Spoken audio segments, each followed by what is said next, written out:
And may I call the attention, I guess it's Senator Pia Cayetano, telling us, we've been working since last week, deliberating on all the budgets of the departments here. And telling the Deputy Minority Leader to stop asking questions. Kami nga, kahit matagal magtanong si Senator Risa, we never dared to ask her to stop asking questions. Who are you?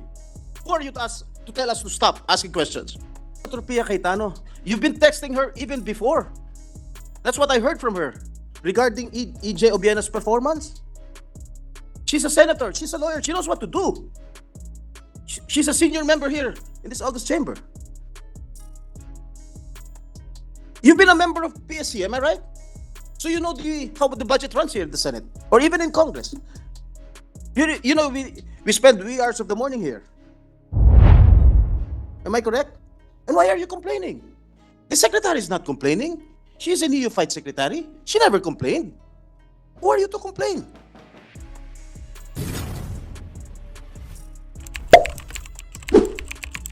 General Appropriations Bill amounts to 3,339,155,000 pesos. The distribution of the proposed appropriations is as follows.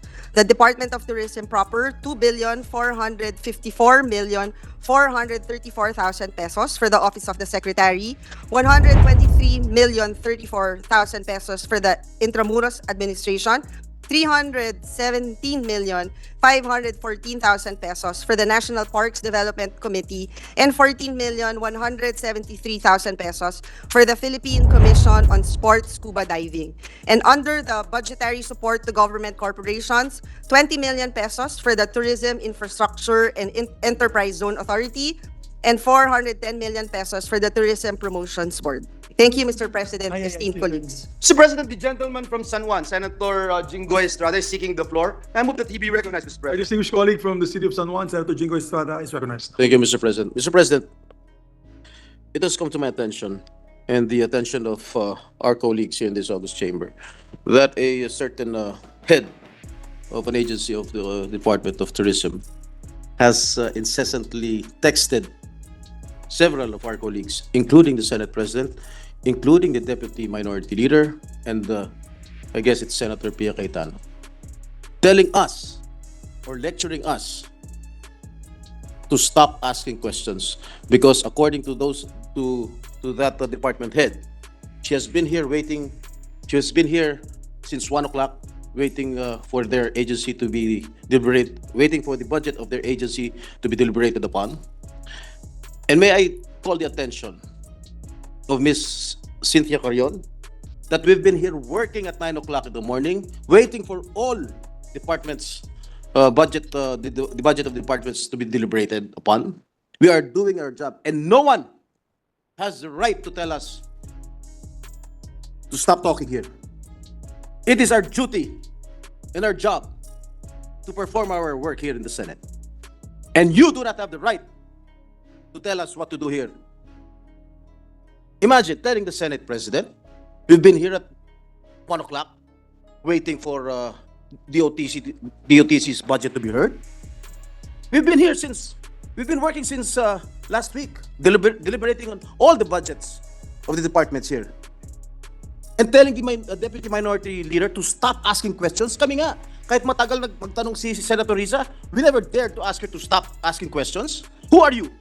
Who are you to tell us to stop asking questions?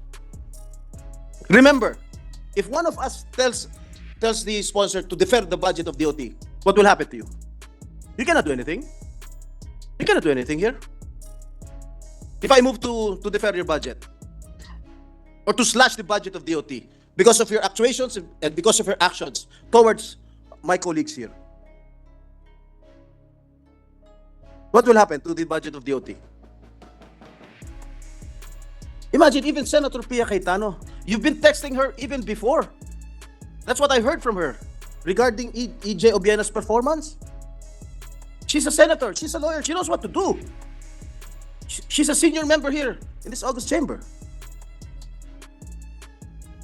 You've been a member of PSC, am I right? So you know how the budget runs here in the Senate, or even in Congress. You know, we spend wee hours of the morning here. Am I correct? And why are you complaining? The secretary is not complaining. She's a neophyte secretary. She never complained. Who are you to complain?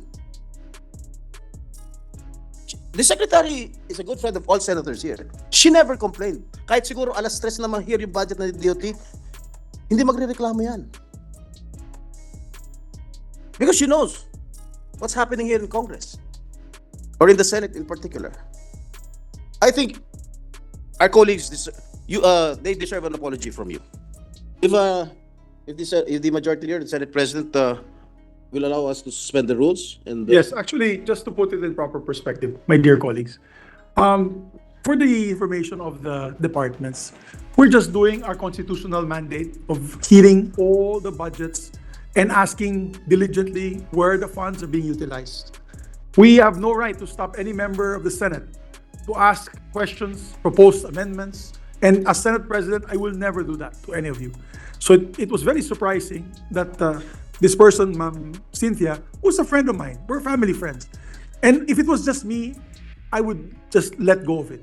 But when I heard that you were texting other members of the Senate, particularly more insulting messages to Senator Risa Ontiveros to stop asking the budget already of the DNR because, you want to take over, you want the DOT to be next in line. That is not proper. That is inappropriate. And I think the sad part about it is she does not know you from Adam. So it is like a text it's like a angry text message from an anonymous person, which is, again, as I mentioned, inappropriate. And so I would like to ask the majority floor leader and the body to allow, please, before I do the motion, to allow to suspend the rules so that she may address us if she wants to apologize or not, because it is quite insulting to the members of the Senate. And we're not doing this to trample on anyone's rights. It's just that we are all working very hard. And the good gentleman from San Juan is absolutely correct. We've been here in the morning and we've been doing this for the last week. It's our 8th day. Our 6th day of doing this at going home at 2 in the morning. So 8th day? It's our 8th day. My apologies. And we've done almost all departments. So my colleagues don't deserve that. My colleagues, never mind me. You can insult me, you can get mad at me. But my colleagues do not deserve that treatment from members of the government who are actually trying to sponsor their budgets. And so before I make a motion, Before I recognize our Deputy Minority Leader, I did not get any text from this certain head of the agency of PRA, Mr. President. But I just wanted to put on record my utmost disgust, dismay, and disappointment, especially coming from a fellow government official. Mr. President, I take offense. Even though I did not get the text, I take offense being a member of this institution. And I joined the gentleman from San Juan and our Senate President and remind our colleagues, not only in this August chamber, but also every single government official. Mr. President, I haven't seen my kids and my wife so bye. for so many days, for Yes. more than a week now. Senator Jinggoy's wife is celebrating her birthday today. He couldn't even go home. And then someone from a public official would dare to question our duties and responsibilities, our work here in the Senate.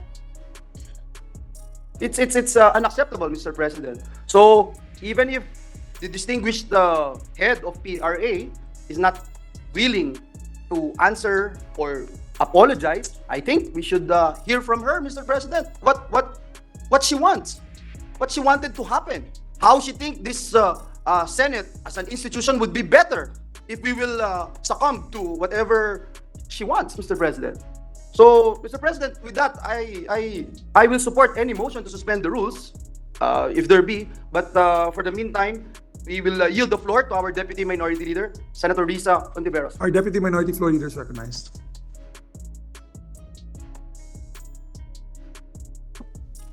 Salamat kaayo, Mr. President. Ug daghang salamat, Mr. President.